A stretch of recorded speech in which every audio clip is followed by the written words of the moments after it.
Yeah, generally, every morning I wake up really early. It's still dark outside. Um, First thing I do, I just pretty much head to and make up my own cup of coffee. And as that thing's being made, just kind of settle into my morning, kind of slowly wake up. And then once I get up the energy after I finish my cup of coffee, I generally go over and to my little donut shop. It's kind of cool that the people actually were like first name basis over there, so they kind of know me, and it's really funny. They're like, "Where have you been?" After every single time I haven't been home for like a month or something, and I tell them where I go, and so they know kind of what I do. And so yeah, I generally go down to Newport in the morning and start it off there, and work my way back to Huntington, because I don't generally like to surf the pier. It's a little bit crowded, so if I can not surf there, I'd be stoked. And yeah, just I like to check out every little spot and make sure, definitely, if I'll surf with less people on the better wave. Generally have normally about 3 boards in my car, and shortboard, fish, stand-up paddle, even longboard sometimes. I think some people think I'm crazy, but I think it's a lot of fun because I'm a surfer at heart more than anything.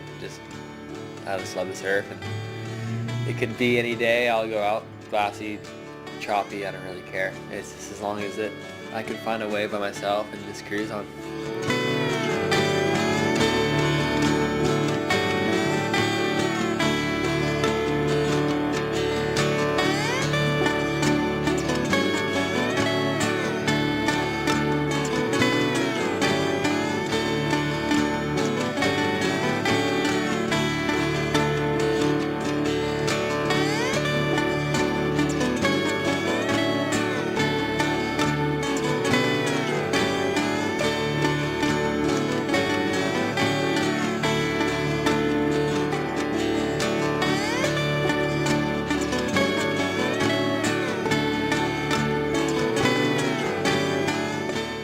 Well, that's my morning. This is what I do at home.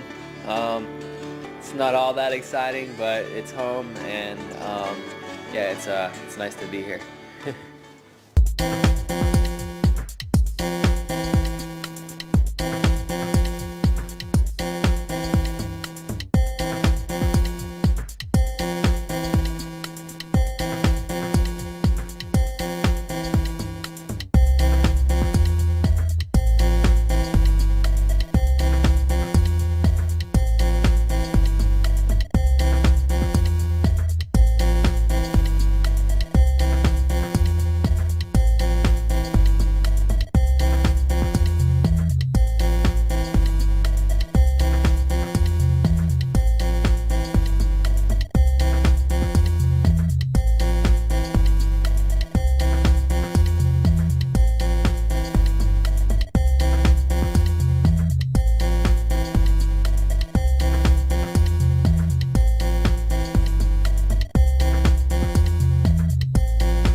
Well, I had this really great opportunity. I mean, Jennifer from IMG came up to me at the boost contest and was like, "Hey, would you like to throw out the first pitch if a Padres came?" And I was like, "Are you kidding me?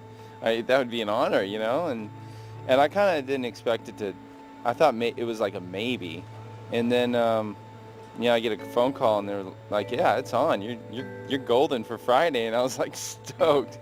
And I had, Mick and his family staying with me during the contest. And they're like me. They're just big sports fans. And so I thought this is going to be a great opportunity to take Mick and his family and my family and my friends and, a couple of the boys from tour. Bottle and his girl got to go. And so it was just like, and my kids were there and my mom and dad. It was amazing. Like, it's pretty nerve-wracking. It's the craziest feeling, like, to think, there was only like 25,000 there that night, but, packed stadium, and I couldn't even imagine like a really aggressive crowd that like 60,000 people screaming they hate you in another stadium.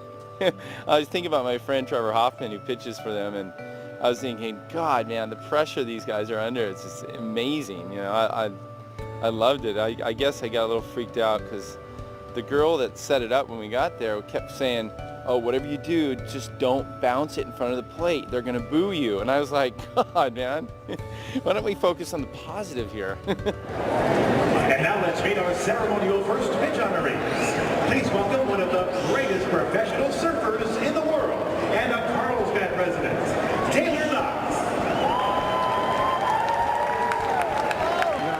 I like my pitch. It was over the plate, you know, it was a little high. It kind of went, I was trying to pitch it down and actually went high and to the right, but the third baseman, Kuzminoff, he gets paid to catch balls, so he didn't have a problem with it. All I know is it didn't hit the ground.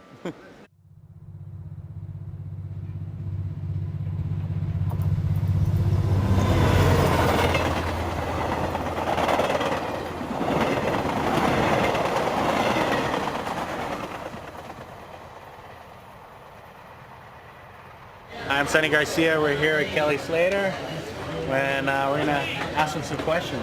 You know, as far as I've known this guy since '84, by the way. we want to know why does the East Coast have such a strong presence on the tour? You know, 5 guys. I think 3 or 4 of you guys in the top 10. I know. I don't know. I think it's just.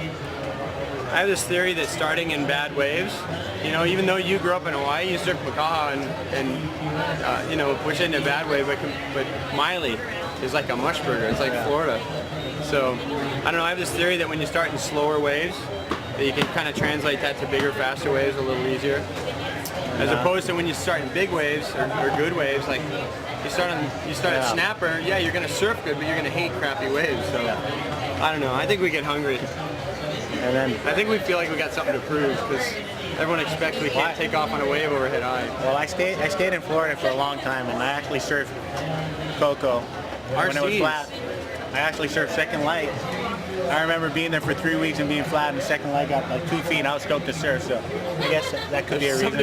When there's nothing and then you get something, make the most of it. We have flashbacks when it gets like flat on tour, and then all of a sudden we're like, oh yeah, we forgot we're from Florida. And then one other thing, I noticed that you've been hanging in Hollywood with all the stars and stuff lately.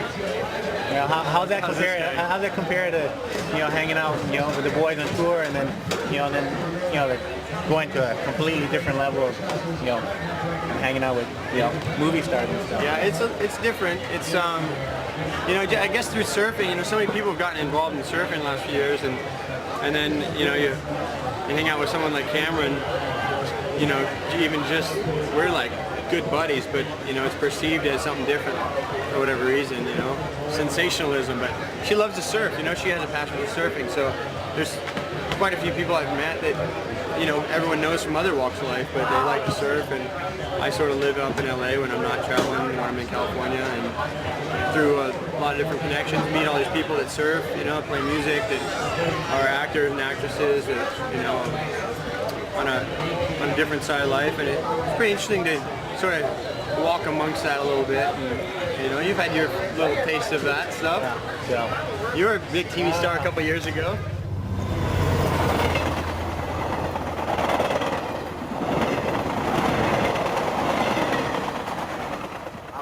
They pulled me out first, but so I'm older in America, and what is it?